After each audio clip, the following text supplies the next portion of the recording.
Beneath 4 kilometers of ice,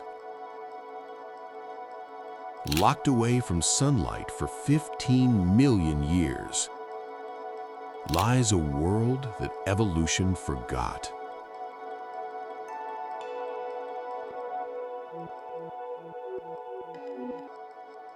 A world where the rules of life were rewritten in total isolation, where creatures evolved without ever knowing the sky existed. This is not the deep ocean. This is something stranger. This is the frozen abyss.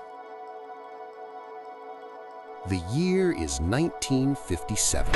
Soviet scientists establish Vostok Station in the heart of East Antarctica, one of the most inhospitable places on Earth. Temperatures here plunge to minus 89 degrees Celsius, the coldest ever recorded on our planet. The ice beneath their feet stretches down into darkness for nearly 4 kilometers. But Russian geographer Andrei Kapitsa notices something unusual. While mapping the terrain, he observes that the landscape here is strangely flat, impossibly smooth.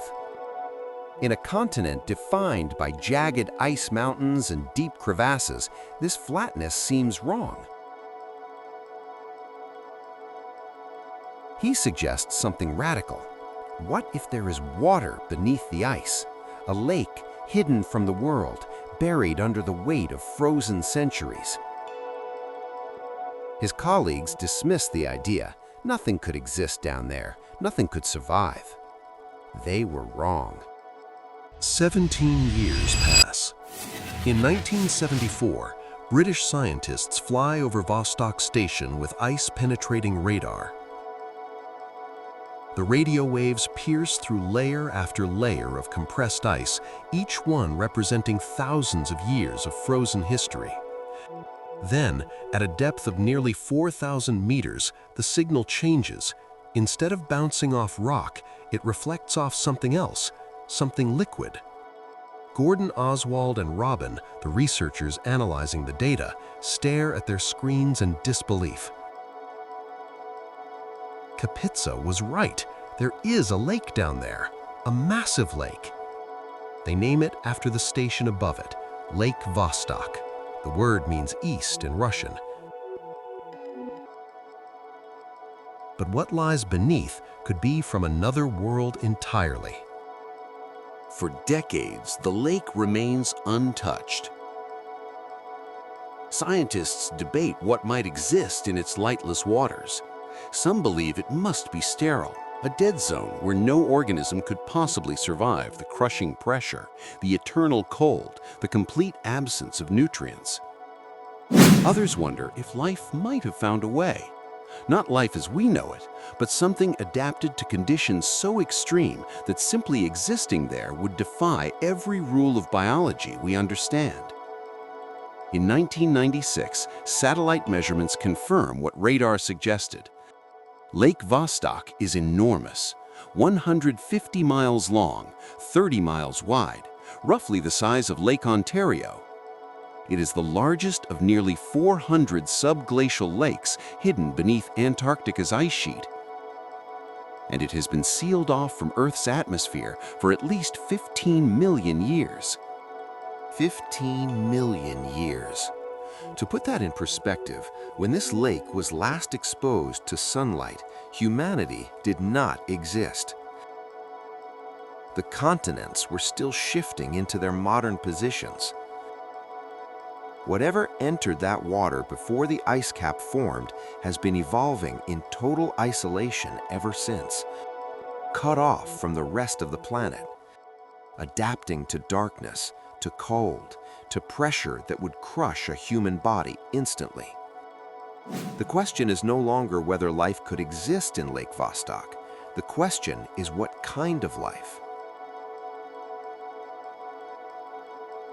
In 1990, Russian scientists begin drilling. Their goal is to extract ice cores, cylindrical samples that contain a frozen record of Earth's climate stretching back hundreds of thousands of years.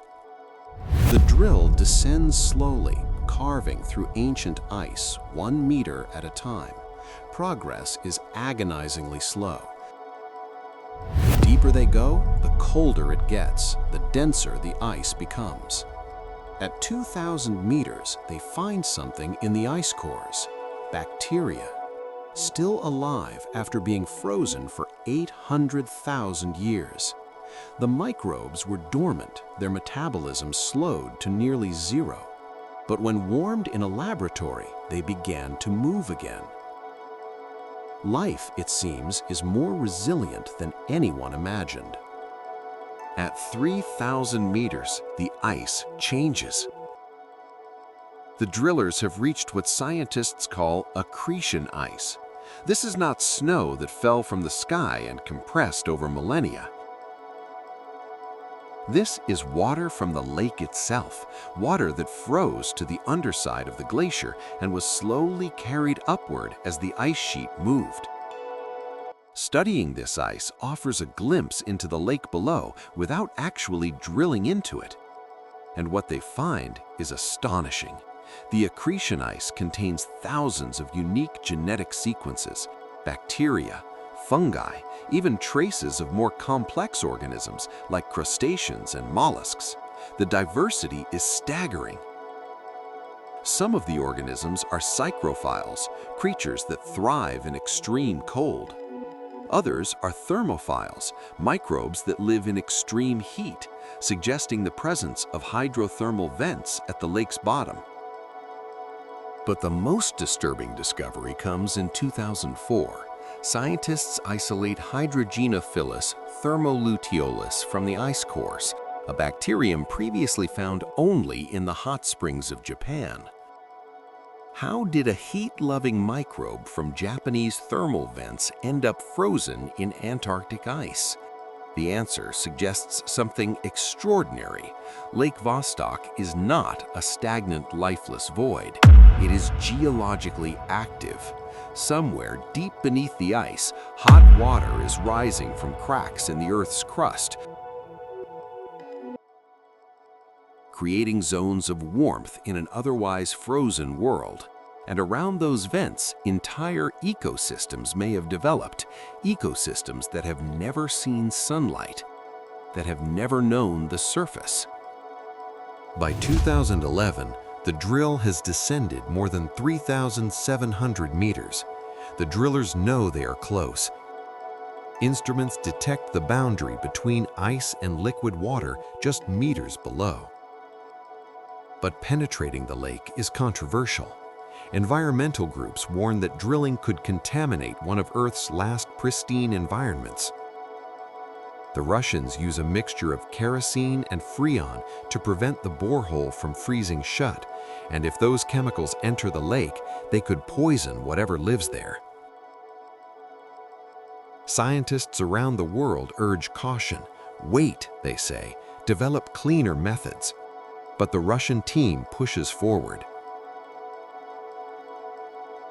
On February 5, 2012, after 22 years of drilling, the bit breaks through.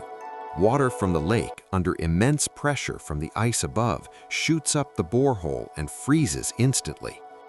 The drillers claim this natural upward surge prevents their drilling fluids from entering the lake, sealing the breach before contamination can occur. But the damage, if any, has already been done. The lake has been touched. The seal has been broken. In January 2013, the team returns and extracts a core of frozen lake water from the refrozen borehole. They take it back to laboratories in St. Petersburg for analysis. And then, the announcement that makes headlines around the world. In March 2013, lead scientist Sergei Bulat reports they have found a species of bacteria that does not match any known organism in genetic databases.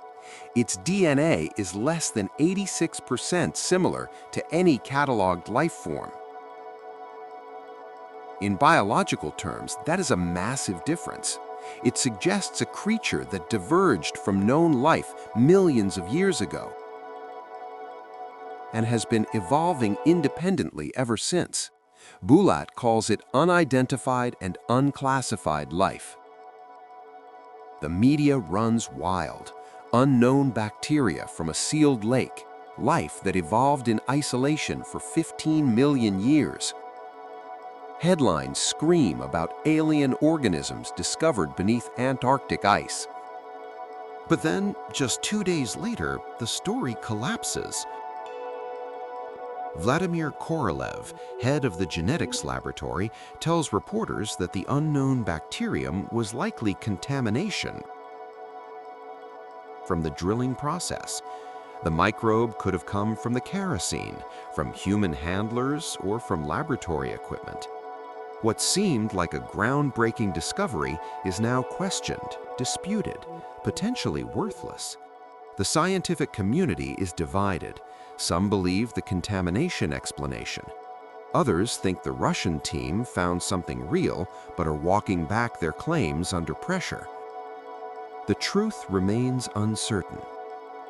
Samples sit in freezers in St. Petersburg, waiting for more analysis, more scrutiny. But the controversy has tainted everything. Whatever secrets Lake Vostok holds, they remain locked beneath the ice. Yet even without definitive proof from the lake's water, the accretion ice tells a story. Studies of ice cores have revealed 3,500 unique gene sequences.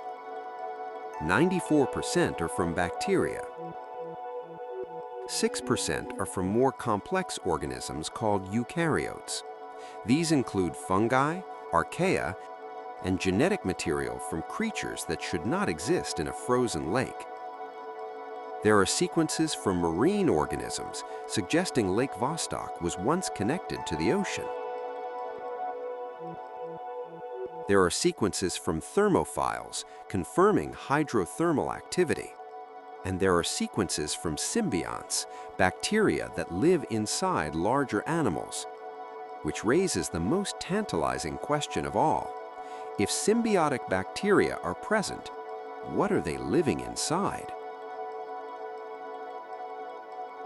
In 2020, scientists reported finding a genetic sequence matching Notothenia cordyceps, a species of rock cod commonly found along Antarctica's coast. Rock cod are fish, real vertebrate fish. If this genetic material is authentic and not contamination, it would mean Lake Vostok harbors not just microbes, but complex multicellular life. Fish that have been isolated for 15 million years. Fish that evolved in total darkness, feeding on chemosynthetic bacteria clustered around hydrothermal vents. Fish that have never known the concept of day or night, of seasons, of surface. But can we trust this data? The contamination controversy haunts every discovery. Critics argue that genetic sequences from fish could have entered the samples during handling, during analysis, during any of 100 steps between extraction and examination. Until clean, uncontaminated water samples are obtained directly from the lake, nothing is certain. And getting those samples is nearly impossible. The drilling method used by the Russians is considered too risky. The kerosene and chemicals make contamination inevitable.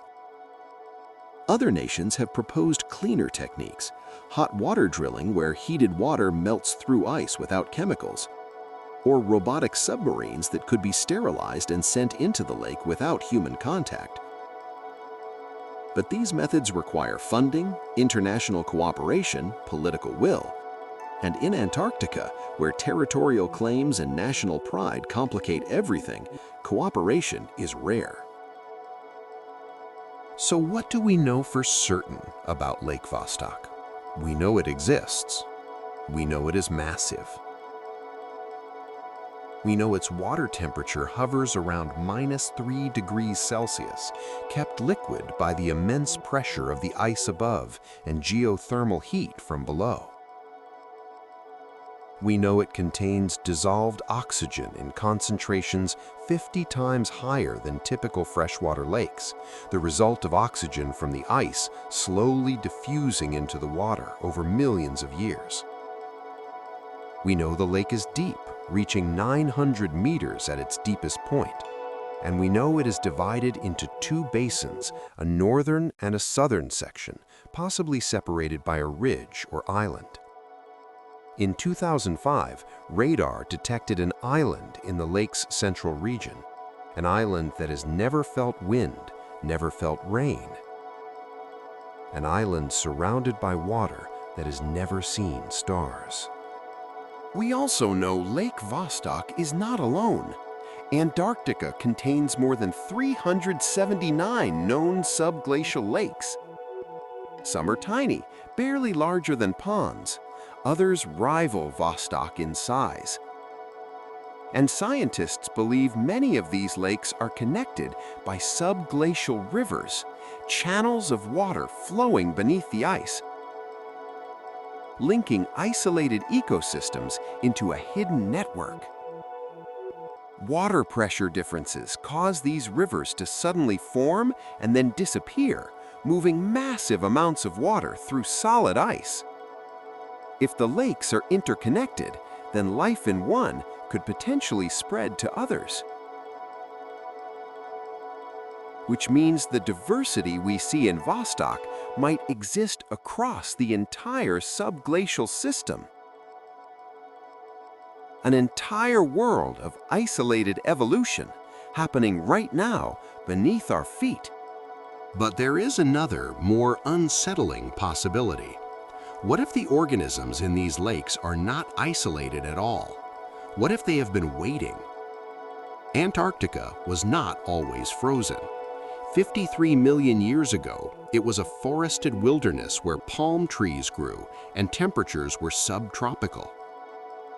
About 160 million years ago, Africa separated from Antarctica, followed by the Indian subcontinent in the early Cretaceous around 125 million years ago. As the continents drifted and Antarctica moved to its current position over the South Pole, temperatures dropped, ice sheets formed, and the lakes were sealed. But before that sealing, those lakes teemed with life, marine life, freshwater life, life that had millions of years to adapt before the ice came. When the glaciers finally covered everything, some organisms were trapped, frozen into dormancy, waiting in the ice. And now, as the planet warms, as the ice begins to melt, those organisms are waking up. The evidence is subtle but undeniable. Glaciologists studying the movement of Antarctic ice have noticed something strange. Certain lakes are warming, not dramatically, not quickly, but measurably. The ice above them is thinning. The rate of melting is accelerating. Models predict that within a century, some of these lakes will connect with the Southern Ocean. When that happens, whatever has been evolving in isolation will be released into the open sea. Microbes that have never encountered modern marine life, bacteria with metabolic pathways unknown to science, possibly even larger organisms adapted to pressure and darkness, suddenly finding themselves in an ocean filled with prey they have never known. What happens when 15 million years of evolutionary isolation meets the modern world? We do not know. But there are precedents. In Earth's past, when isolated ecosystems have merged, the results have often been catastrophic. Invasive species wipe out native populations, diseases spread, food webs collapse. The introduction of a single new organism can destabilize an entire ecosystem. Now imagine not one organism, but thousands, not familiar species, but alien ones, with biology honed in conditions we can barely comprehend. The Southern Ocean is already fragile, its ecosystems stressed by warming waters and melting ice. Adding a flood of unknown microbes could push it over the edge. But there is another perspective. Some scientists see Lake Vostok not as a threat, but as a key. If life can survive in Vostok's extreme conditions, it suggests life could exist in similar environments elsewhere in the solar system. Jupiter's moon, Europa, is covered by an ice shell potentially 40 kilometers thick with a liquid ocean beneath. Saturn's moon, Enceladus, has geysers shooting water into space from a subsurface sea. Both moons are frozen, dark, isolated, just like Lake Vostok. If we can understand how life survives in Antarctic subglacial lakes, we can better predict where to search for life beyond Earth. The bacteria in Vostok might be our first glimpse of truly alien biology, not from another planet, but from a world so isolated, so removed from the rest of Earth's biosphere that it might as well be. In 2015, a team of American and British scientists proposed a new mission. They would drill into Lake Vostok using sterilized hot water equipment, minimizing contamination. They would send down a robotic submarine equipped with cameras, sensors, and sampling tools to explore the lake's depths and return with pristine water samples. The mission was ambitious. The technology existed, the funding was almost secured, but then geopolitical tensions flared. The Russian government, which controls the territory above Lake Vostok, denied access. They claimed concerns about environmental protection, but many suspected the real reason was national pride and scientific competition. If anyone was going to unlock Vostok's secrets, Russia wanted it to be them. So the lake remains sealed. The ice above it continues to thicken in winter and thin in summer. Deep below, in water that has not seen sunlight in 15 million years, life persists. Bacteria cluster around hydrothermal vents, feeding on chemicals spewing from cracks in the bedrock. Fungi colonize the sediments at the lake's floor, breaking down organic matter that drifts down from the ice above. And perhaps, just perhaps, something larger moves through the darkness, something that evolved in isolation for so long it no longer resembles anything else on Earth.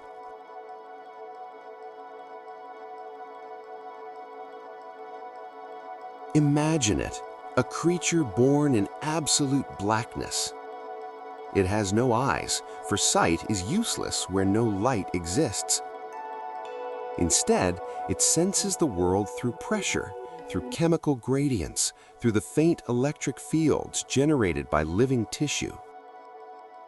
Its body is streamlined, built for a three-dimensional world where up and down have no meaning.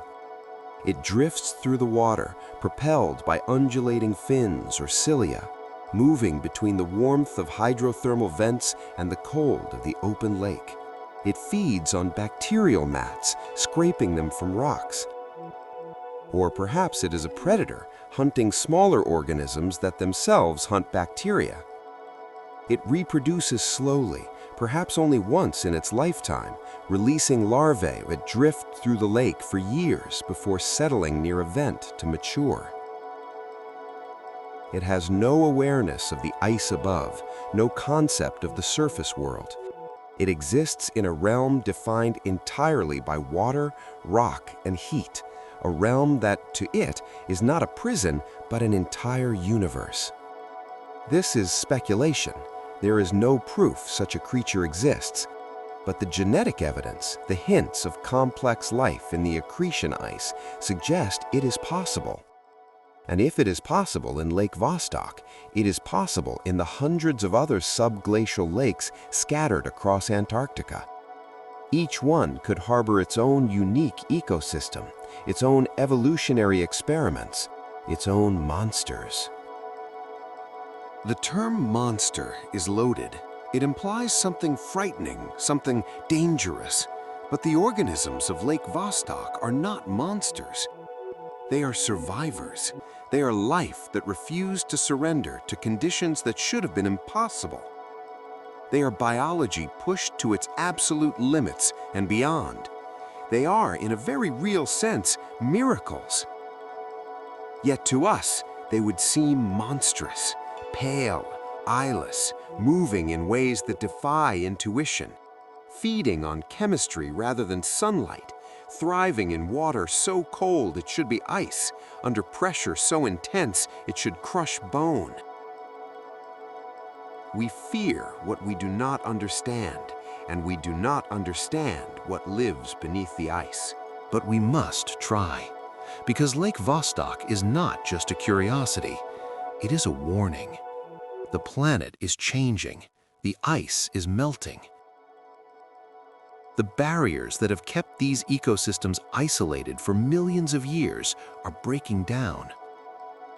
Within our lifetimes, Lake Vostok and others like it may breach the surface. And when they do, we will face something unprecedented. The release of organisms that evolved on a different timeline, in a different world, into an ocean already struggling to adapt to human impact. We do not know what will happen, but we should be prepared. Or perhaps we should leave them alone. Perhaps some doors are meant to stay closed. Some worlds are meant to remain sealed. The ice of Antarctica is not just a barrier. It is a time capsule. It preserves a snapshot of Earth as it was 15 million years ago. Before humans, before modern ecosystems, before the world became what it is today. Breaking that seal, even for the sake of knowledge, carries risks we may not fully comprehend. There are those who argue we have no right to disturb Lake Vostok, that it belongs to the organisms living there, not to us. That our curiosity does not justify the potential consequences. It is a valid perspective, but it ignores one critical fact. Whether we disturb Lake Vostok or not, it will eventually be disturbed. Climate change is not optional. The ice is melting. Within a century, perhaps less, the lake will connect to the ocean. The seal will break, and when it does, we will have no control over what emerges. If we explore now, carefully, methodically, we can at least understand what is coming. We can prepare. We can, perhaps, mitigate the damage. But if we wait, if we do nothing, we will be facing the unknown blind. For now, the ice holds. 4 kilometers of frozen water compressed over millions of years, keeping Lake Vostok and its secrets locked away.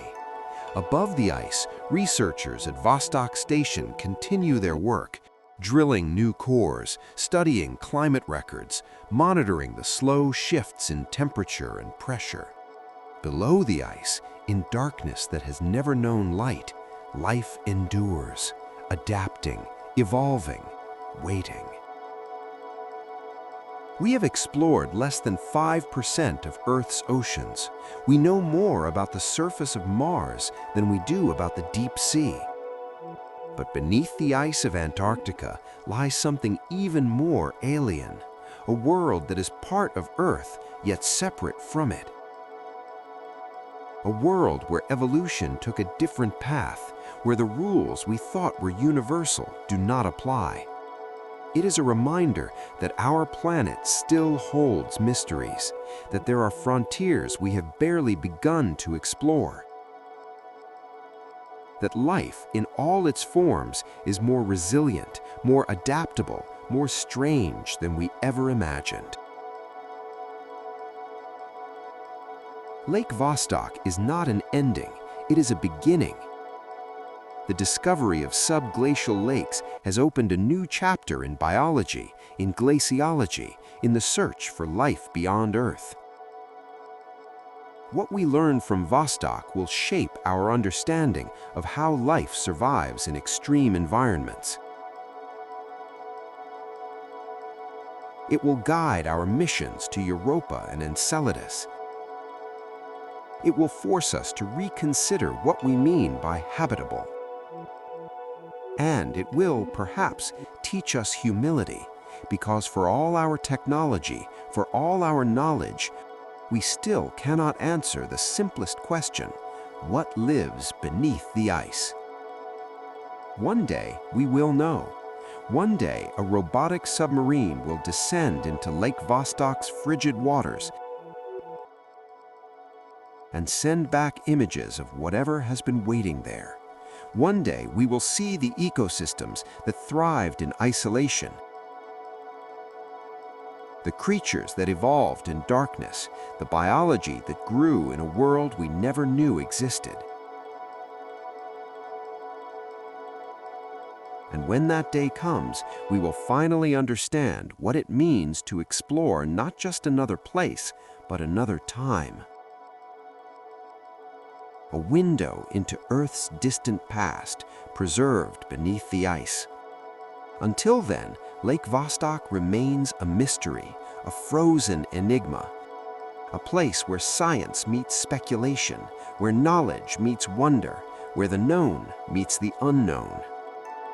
It is a reminder that Earth still has secrets, secrets worth protecting, secrets worth discovering, and perhaps secrets best left undisturbed. The ice will decide, and we will wait.